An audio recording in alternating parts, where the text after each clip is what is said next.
Bonjour. Le Bitcoin fait face à une petite résistance. À quoi faut-il s'attendre pour la suite? C'est ce que nous allons voir dans l'analyse du jour. Mais avant de commencer, n'oubliez pas de vous abonner, de mettre un petit pouce bleu et de laisser un commentaire. Alors, dans la vidéo du jour, on va bien entendu aller jeter un petit coup d'œil sur le court terme, voir qu'est-ce qui s'est passé entre hier et aujourd'hui et qu'est-ce qui pourrait se passer dans les jours à venir.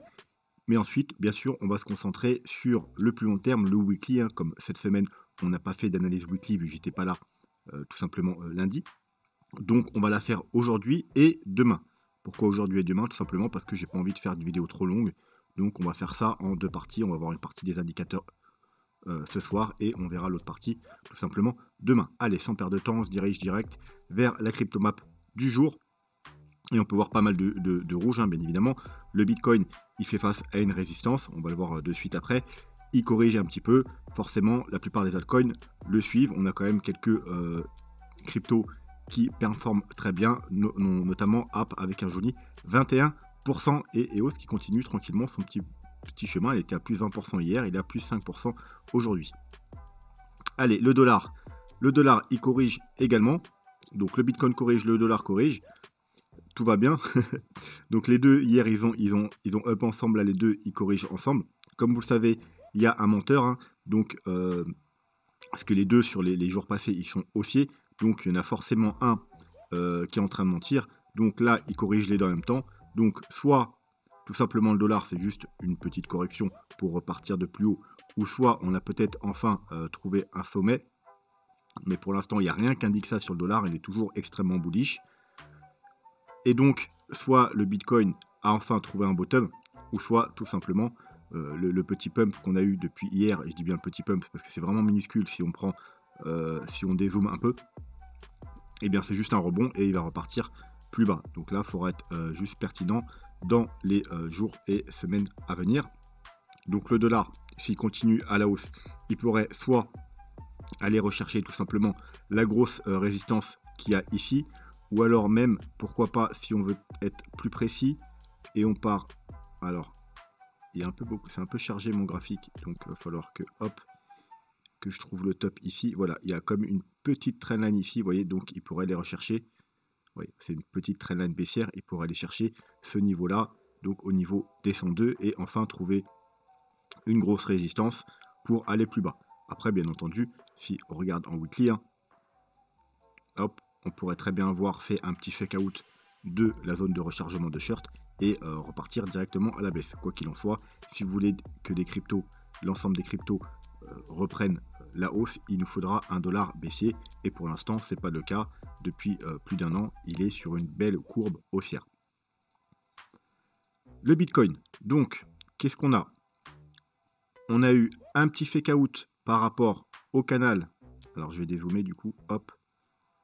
Le canal ici, donc là c'est le bas du canal, sur ce graphique il n'y a pas le haut mais on s'en fout un peu parce que pour l'instant ce qui nous importe c'est le bas.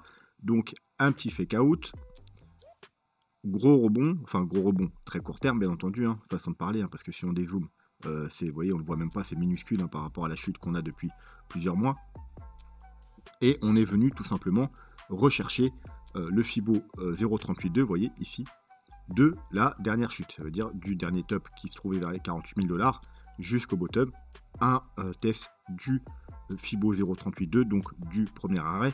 Bien évidemment, comme à chaque fois qu'on arrive sur des niveaux importants, j'essaie de vous prévenir, donc c'est d'où l'importance de me suivre sur Twitter, vous voyez, test des 0,382, vous voyez, on était pile sur les 0,382. Donc pourquoi je vous partage ça? Tout simplement parce que théoriquement, les gens qui ont pris un trade en bas ou ici à la cassure, c'est censé, les 0,382 être le premier niveau de prise de profit, le niveau où on commence à sécuriser tout simplement son trade, soit passer en break-even, soit prendre au moins un profit de sécurité, parce que c'est le premier niveau qui peut faire rejet. Ensuite, bien entendu, si on arrive à casser les 0,382, l'objectif, ce sera la zone de rechargement de short, donc les Fibo 0,618, 0,786, donc les prix c'est 44 400 environ et 46 000 $.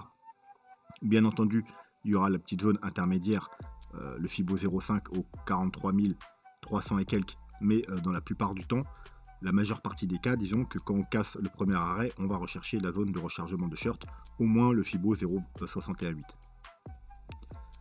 Voilà, donc sinon rien de plus à dire sur le Bitcoin court terme, hein. On est venu tester le premier arrêt, donc soit on va être rejeté, soit on va casser et le prochain objectif c'est bien entendu la zone de rechargement de short.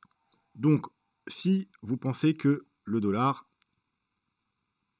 le Bitcoin bien entendu est haussier et que là c'était la dernière petite chute pour faire peur et qu'on va remonter plus haut, eh bien tout simplement il y a deux zones d'achat possibles. Donc tout simplement, on va déjà prendre du bas en haut. Voilà, donc là, on est en train de retester le Fibo 0,382. Également, vous voyez la trendline long terme baissière en rose. Donc premier niveau intéressant pour re-rentrer pour ceux qui ont loupé et qui pensent qu'on va être haussier. Et ensuite, il y a le Fibo 0,618 qui est tout simplement également un pullback sur bien, ce fameux canal haussier. Voilà, donc deux niveaux pertinents, les 0,382 et trendline baissière rose, et les 0,618 et le canal tout simplement haussier. Donc au niveau des chiffres, ça donne du 39 900, donc grosso modo les 40 000 $, et les environ 40 800 $. En ce qui concerne les altcoins, donc là on est sur le Total Market 2. Le Total Market 2, c'est tout simplement l'ensemble des crypto-monnaies sans le Bitcoin. Donc c'est tous les altcoins, y compris l'Ethereum. Donc qu'est-ce qu'on a? On a une trendline bleue long terme qu'on est en train de travailler depuis plusieurs semaines, voire même plusieurs mois, vu que là on est en mensuel, donc 1 mois, 2 mois, 3 mois. On va repasser en weekly. On a même en daily. On a fait quoi? On est venu faire, lors de la chute il y a quelques jours, un petit fake out. On l'a réintégré. Un petit up, et là on est en train de faire un pullback. Voilà, donc en daily on peut passer en dessous, repasser au-dessus, etc.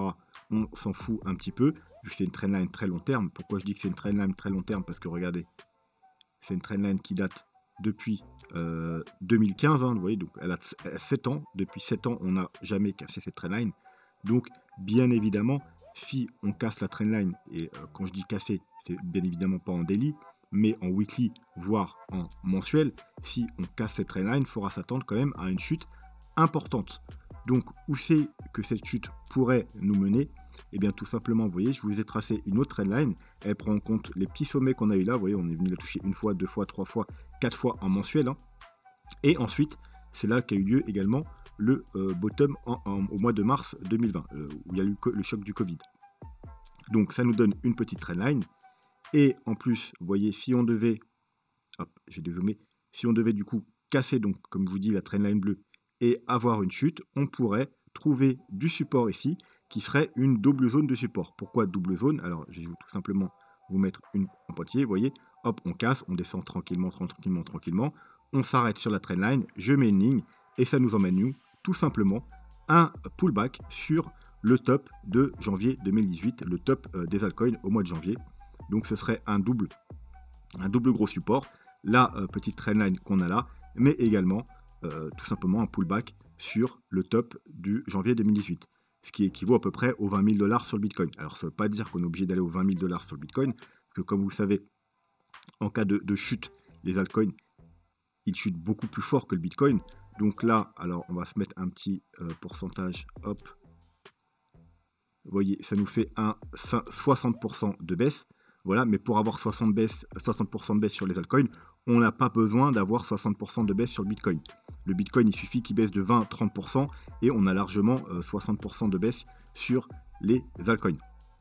Voilà, donc au cas où le Bitcoin devait casser les 30 000 $ et aller rechercher les 25 000, les 22 000, 21 000 $, ça suffirait à ce que les altcoins aillent jusqu'ici. Et bien entendu, si ça se produit, eh bien ce sera un excellent niveau d'achat pour acheter peu importe lequel des altcoins, parce que de toute façon là c'est l'ensemble des altcoins.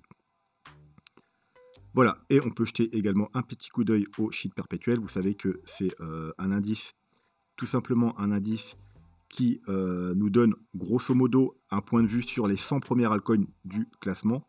Donc c'est pour ça que je trouve encore plus pertinent que de regarder l'ensemble des altcoins où on a tous les shitcoins, hein, parce que je vous rappelle, maintenant il y a à peu près 20 000 crypto-monnaies. Donc bien entendu, ça prend en compte ces 20 000 crypto-monnaies. Là, c'est plutôt un indice qui nous donne un point de vue global, en gros, des 100 premiers du classement. Donc assez pertinent parce que je pense que la majorité de vos altcoins que vous avez en portefeuille sont dans le top 100. Donc je vous rappelle qu'on est dans un triangle de consolidation ou de distribution. Donc on pourrait, si on le casse à la baisse, bien entendu, il faudra s'attendre à une grosse chute. Et pour l'instant, on est sur le bas, donc on est plutôt théoriquement dans une zone où on peut rechercher des achats. Et le premier objectif, ce sera bien évidemment le haut du triangle. Et si on casse le haut du triangle, et bien là, il faudra s'attendre à un très gros mouvement haussier et une nouvelle jambe haussière comme ceci. Bref, ce que je voulais voir, c'est le court terme. Voilà, tout simplement, on a une chute depuis le 31 mars. On a trouvé le bottom, tout simplement, sur le bas du triangle. Donc, excellente zone d'achat. Sinon, on pouvait également tenter des achats à la cassure de cette petite trendline. Et on a, depuis la cassure, on est venu chercher quoi? Tout simplement la zone de rechargement de short du dernier mouvement baissier. C'est-à-dire, si vous partez à la base de cette trendline, le dernier mouvement baissier ici, mettez un petit Fibo. Voilà, et on est venu rechercher parfaitement les 0,618. Donc, normal qu'il y ait un petit rejet.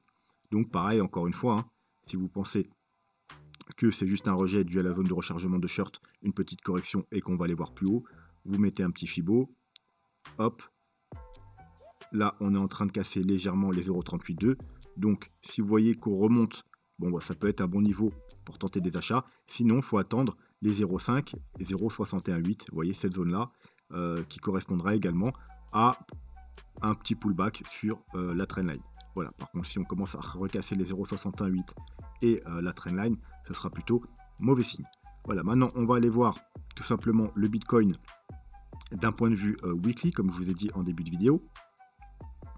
Donc déjà, qu'est-ce qu'on a graphiquement? Alors, je vais enlever la ligne rouge.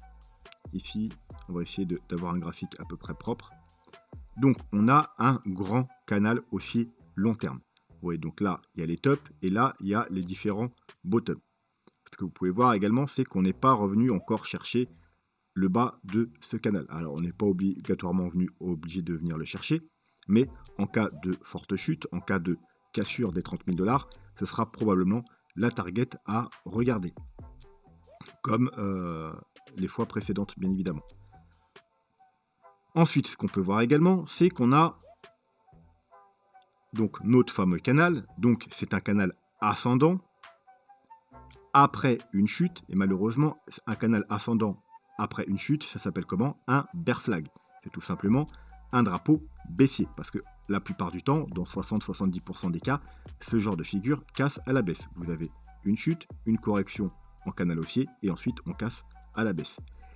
Si cela se produit, on peut déjà voir des targets. Donc la petite target, vous prenez tout simplement, comme si c'était un canal, la hauteur du canal et vous le reportez à la cassure. Et ça nous donnerait grosso modo une target aux alentours des 31 000 $. Donc vous voyez, ce serait tout simplement un retest du niveau de l'été dernier, donc de ce niveau-là. Pourquoi pas avec une petite mèche un peu en dessous quand même pour aller chercher la liquidité qui traîne. Voilà, donc, premier objectif, un double bottom. Le deuxième objectif, vous prenez le mât du drapeau, comme ça, et vous le reportez également à la cassure.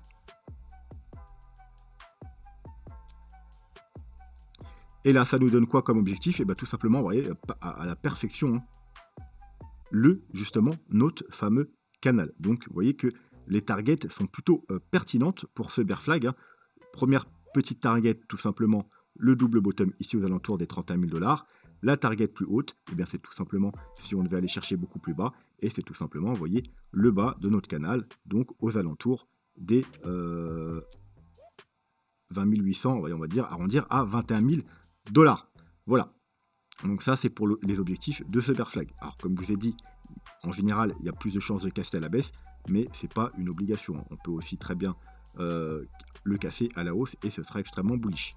Voilà. Sinon, à plus court terme, si vraiment ce niveau tenait dans les jours qui viennent, on pourrait aussi faire un nouveau test du haut du canal vers les 51 000 $, niveau extrêmement important, et après rebaisser et le casser un peu plus tard. Ou alors le casser à la hausse, et là ce serait extrêmement bullish bien évidemment. Ensuite, on va commencer par le RSI. On va repasser en weekly parce que c'est ce qui nous intéresse. Donc, comme vous le savez, sur le RSI, on a une trendline baissière qui traîne maintenant depuis décembre 2020. Donc ce serait bien un jour de la casser à la hausse. D'ailleurs, ce sera extrêmement bullish si on y arrive. Dernièrement, on a pratiquement été la chercher quand on a fait le petit top aux 48 000 $, mais une fois de plus, on a été rejeté. On a été rejeté. Alors, on n'a pas tout à fait touché, hein, tout simplement parce qu'on a été rejeté un petit peu avant. Par quoi? Par un niveau encore plus important que cette trendline, tout simplement parce que cette trendline, bon, elle a bientôt 1 an et demi, mais on a une grosse résistance qui, elle, a tout simplement une dizaine d'années, vous voyez, qui dure depuis le 2010. C'est quoi? C'est tout simplement le niveau le plus important sur le RSI en weekly. C'est les 53, c'est grosso modo une zone entre les 53 et les 54 sur le RSI. C'est tout simplement la délimitation entre les tendances baissières et les tendances haussières. Alors je vais le remontrer quand même pour les nouveaux sur la chaîne. Vous voyez que là, on a une très belle tendance haussière et on est au-dessus de ce niveau. À partir du moment où on le casse, eh bien, on est en tendance baissière, on vient chercher un bottom. Ensuite, on repasse au-dessus, on a à nouveau une belle tendance haussière. Et vous voyez même qu'on vient s'appuyer dessus, s'appuyer dessus. Donc, à chaque fois, d'ailleurs, c'est des très bons moments pour faire des achats sur les grosses corrections. À partir du moment où la cassée, vous voyez, elle joue résistance et on a droit à une tendance baissière tout du long qu'on est en dessous. Ensuite, on est repassé au-dessus. On a à nouveau une belle tendance haussière et comme vous pouvez voir, on vient s'appuyer une fois, deux fois, trois fois, quatre fois dessus. À chaque fois, c'est bien évidemment un très bon moment pour faire des achats. C'est tout simplement toutes les corrections qu'on a durant le bull run. Et une fois qu'on le casse, cette ligne devient donc résistance. Et vous voyez, hop, hop, hop. Donc vous voyez là, à chaque fois qu'on a eu des rebonds en 2018 et que tout le monde s'excitait, disait c'est bon, la baisse est finie, on va repartir to the moon, c'est qu'ils n'avaient pas regardé ce niveau-là. Tout simplement parce qu'ils seraient aperçus que c'était juste un retest de ce niveau et qu'il ne faut pas s'exciter tant qu'on n'arrive pas à casser ce niveau. Donc voilà, on n'a jamais réussi à le casser et au final, on est juste allé plus bas.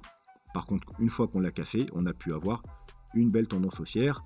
Ici, c'est pareil, une fois qu'on l'a cassé, on est venu pullback dessus, donc pareil, meilleur moment pour entrer là, la dernière opportunité pour entrer au début du bull run aux 9800 $.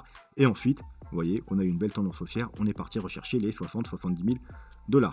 Donc voilà, récemment, on l'a encore cassé à la baisse. Et voilà, c'est le niveau tout simplement qu'on est revenu rechercher aux 48 000 $. C'est pour ça que là, quand tout le monde s'excitait, moi je vous avais dit quoi? Je vous avais dit, attention, rien n'est fait, il y a une grosse résistance. Alors il n'y avait pas que ça, mais rien que ça, moi perso, ça me suffit.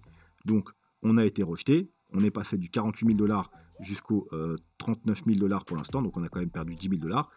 Voilà, donc tant qu'on n'a pas cassé ce niveau, il n'y a pas de quoi s'exciter. Par contre, si on arrive bien entendu à casser ce niveau, et en plus la trendline, vous voyez, parce qu'ils sont quasiment au même endroit, si on, hop, on va zoomer un peu, vous voyez que, hop, là, si on devait monter, hop, on les casserait les deux en même temps. Donc bien évidemment, ce sera un énorme signal haussier. On repasse du côté bullish de ce niveau. On casse la trendline baissière qui dure quand même depuis le mois de janvier 2021. Donc ça fait plus d'un an. Donc évidemment, ce sera un gros signal haussier. Mais tant qu'on n'a pas ça, eh bien, voilà, faut pas s'exciter plus que ça. Donc ça, c'est pour le RSI. Un coup d'œil rapide au MACD, même si on l'a vu hier, on va rejeter un coup d'œil rapide. Donc, on est toujours haussier sur le MACD. Alors, hein, on est en train de s'aplatir. Hein, donc, pour l'instant, c'est pas hyper bullish, mais c'est pas bearish non plus. On n'en a pas de croisement baissier. On a toujours des bougies vertes. Donc, on n'a pas encore eu de grosses confirmations baissières. En 3 jours, par contre, on est en train d'avoir, hop, des petites bougies rouges. La clôture n'est pas encore là, elle se fera le 22. Donc on a encore le temps, si on rebondit avant, de annuler ce croisement. Malheureusement, si dans 3 jours, dans même 2 jours, on n'a pas rebondi, on aura sûrement une confirmation baissière. Et je vous rappelle, juste pour info, la dernière confirmation baissière qu'on a eue en 3 jours, c'était ici le 18 novembre. Donc sur cette bougie-là, on était aux alentours des 63 000 $. Et ensuite, il s'est passé quoi? On est passé des 63 000 $ aux 33 000 $. Voilà, donc ne pas prendre ça à la légère. Les moyennes mobiles. Donc on va commencer en weekly. On va s'enlever le graphique pour y voir plus clair. Donc aux 48 000 $, vous voyez, il y avait également ça. On a été rejeté des deux moyennes mobiles avec un très léger fake out. C'est tout simplement la EMA 21 en rose et la MA 50 en orange. Niveau très important, c'est pourquoi aussi on était prudent sur les 48 000 $. Bien entendu, si on avait cassé à la hausse, ça aurait été extrêmement bullish, tout simplement pourquoi parce qu'il suffit de remonter dans le passé. Hop, vous voyez, on repasse au-dessus de la moyenne mobile 50 et la EMA 21, et il se passe quoi? Grosse tendance haussière. Et en général, pendant cette tendance haussière, on tient la EMA 21. Quand on commence à casser la EMA 21, c'est plutôt mauvais signe. Pareil, là, on casse la EMA 21, et vous voyez, pendant tout le bull run de 2017, on s'est appuyé dessus un nombre, alors 1, 2, 3, 4, 5, 6 fois. 6 fois, à chaque fois, c'était d'ailleurs des très bons moments pour entrer ou re-rentrer. Mais une fois qu'on l'a cassée, eh bien, elle joue résistance. Et on est passé de 20 000 à 3 000 $. Voilà, on la recasse, on monte aux 14 000 $. Et la dernière fois qu'on l'a cassé ici, au mois de juin, encore une fois, vous voyez, pullback ici. En même temps qu'on a fait le pullback sur le RSI que je vous ai montré aux alentours des 9 800, 10 000 $, c'était double confirmation que c'était un excellent niveau pour acheter. Et ensuite, voilà, on l'a tenu pendant tout le bull run. Et là, on l'a cassé, on l'a recassé à la hausse, on n'est plus allé rechercher, faire un nouveau plus haut 70 000 $. Et là, pour l'instant, eh bien, on est en dessous de ces deux moyennes mobiles. Donc, bien évidemment, si on arrive à repasser au-dessus, et je parle de belle clôture weekly, donc des 45 600, parce que maintenant, vous voyez, elle continue à descendre. Donc, on a besoin d'aller moins haut pour confirmer une tendance haussière. Donc là, c'est vraiment les 45 000 $. Si on arrive à avoir une ou deux belles bougies vertes au-dessus des 45 000 $ en weekly, eh bien, il faudra s'attendre probablement à une nouvelle hausse. Mais tant que c'est pas fait, il n'y a pas de quoi encore s'exciter, tout simplement parce que là, on est juste sous une très grosse résistance. Ensuite, en dessous, on a bien entendu la moyenne mobile 100, qu'on est pratiquement venu rechercher deux fois ici. Donc, on pourrait aller, si on devait rebaisser, ce serait bien évidemment le premier objectif autour des 35 000 $. Par contre, si on venait à la casser en weekly, malheureusement, l'objectif serait tout simplement, comme à chaque bottom, vous voyez, ici on a bottom, ici on a bottom, ici on a bottom, c'est la moyenne mobile de 100 weekly et qui se trouve aux alentours. Encore une fois, on retrouve notre chiffre des 21 000 $. C'est pour ça que moi, c'est ma target principale, parce que non seulement on a le bas hop, du canal, on a également l'objectif de ce bear flag et on a également la moyenne mobile 200. Donc il y a vraiment tout qui tend à dire que si on devait casser les 31 000 $, on irait sûrement rechercher les 21 22 000 $. En plus, c'est une target parfaite parce que les gens vont attendre les 20 000 $. Et voilà, si on s'arrêtait par exemple aux 22 000 $, eh bien tous ceux qui ont des ordres d'achat autour des 19, 20 000, 20 500 $, eh bien tout simplement, ils n'auront pas leur ordre exécuté. En plus, il y aurait sûrement un fort rebond de 22 000 $. On repasserait sûrement très vite à 25-30 000 $. Et du coup, eh bien, tous ceux qui voulaient rentrer à 20 000 $ pourraient pas. Donc c'est une target vraiment que j'aime beaucoup. En daily, bon, bah voilà, on avait également un niveau ici aux 32 200 $ environ. Donc les 0,38,2 comme je vous ai montré en début de vidéo. Mais il y a également ces deux moyennes mobiles. Donc pareil pour du daily. Si on veut repasser bullish et aller rechercher, pourquoi pas une nouvelle fois, la moyenne mobile 200 qui a fait également résistance aux 48 000 $. C'était une autre des raisons pourquoi nous on était prudents aux 48 000 $. C'est parce qu'il y avait la moyenne mobile 200, moyenne extrêmement importante en daily. Donc si on veut aller retester cette moyenne mobile 200, il faut d'abord s'affranchir de ces deux moyennes mobiles, donc c'est-à-dire des 42 000 $. Voilà, mais pour l'instant, eh bien, c'est juste un pullback. Vous voyez, on a cassé, on fait un pullback, donc pour l'instant, il n'y a rien de bullish. Je vois tout le monde qui s'excite parce qu'on a fait un petit rebond là en 2 jours. Donc certes, nous, on a pris des achats parce qu'on a joué le fake out, mais voilà, on ne va pas s'exciter non plus. C'est bien pour du trading.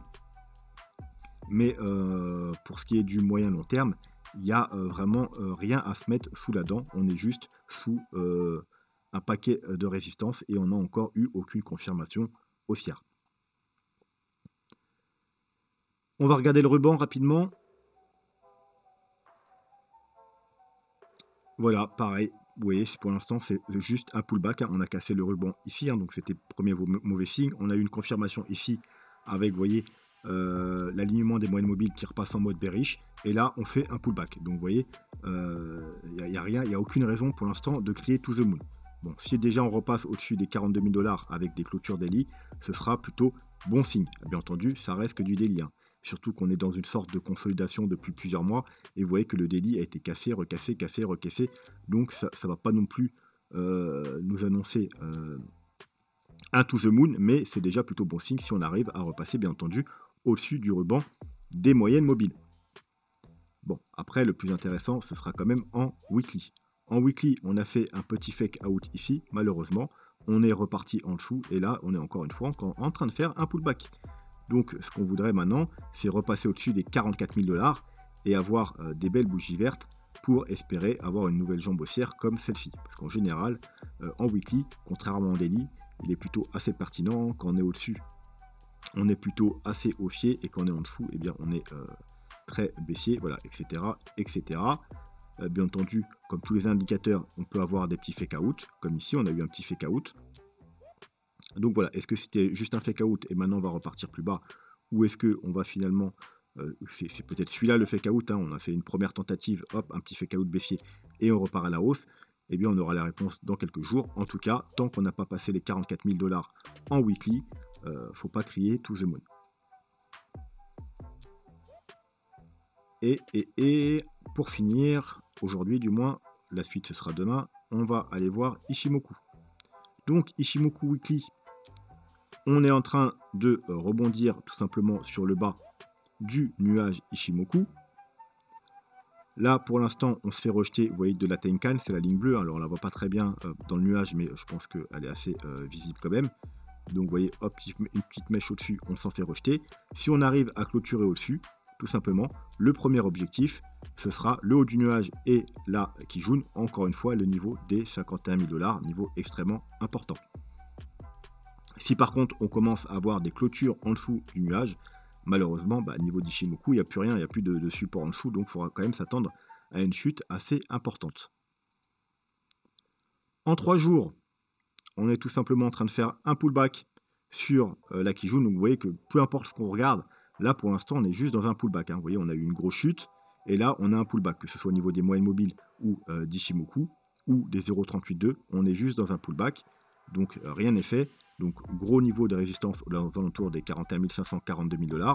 Si par contre on arrive à avoir une clôture 3 jours au-dessus de ce niveau, eh bien on pourrait aller rechercher dans un premier temps le haut du nuage qui se trouve aux 42 000, bon, pas trop loin au-dessus, 42 800 $.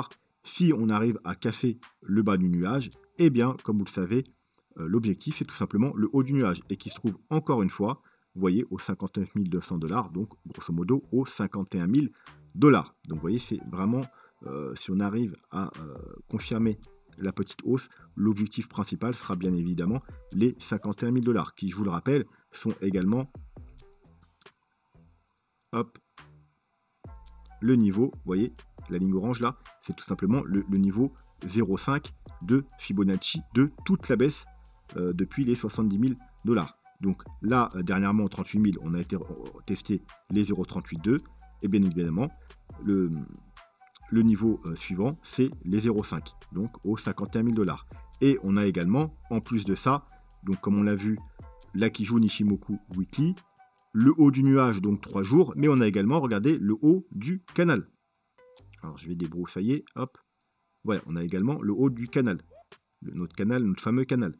Donc vraiment, si on devait avoir une clôture, disons, au-dessus des 42 000 $, le principal objectif, c'est le haut du canal, la Kijun Weekly, le haut du nuage 3 jours. Donc tout ça se situe aux alentours, et bien entendu le Fibo 0,50, donc aux alentours des 51 000 $, niveau extrêmement important. En daily,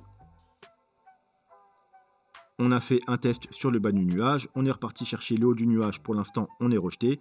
Si, alors soit on va aller refaire un petit tour ici, avant de remonter, soit on va casser et là ce sera plutôt bearish, soit on arrive à casser le nuage et le premier objectif ce sera les 43 400 $ où on a la Kijun Daily, et grosso modo techniquement si on arrive à repasser la Kijun, on repassera haussier. Alors il nous faudra également la confirmation de la lagging span, mais ça va être très très long avant d'avoir la confirmation, tout simplement parce que regardez, elle se trouve là et le prix il est là, parce que pour avoir confirmation avec la lagging span, il faut que cette dernière repasse au-dessus du prix. Et là, pour repasser au-dessus du prix, malheureusement, il lui faudra un certain temps.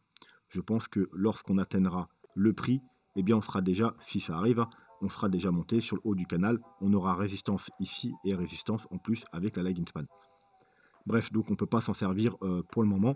Donc, par contre, si on casse la Kijun, eh bien, tout simplement, le premier objectif, ce sera eh bien, justement le haut de notre canal et le prix pour la lagging span. Et quand on arrivera à ce moment-là, si ça arrive, il faudra être extrêmement prudent parce qu'il y aura pas mal de résistance comme on l'a vu précédemment.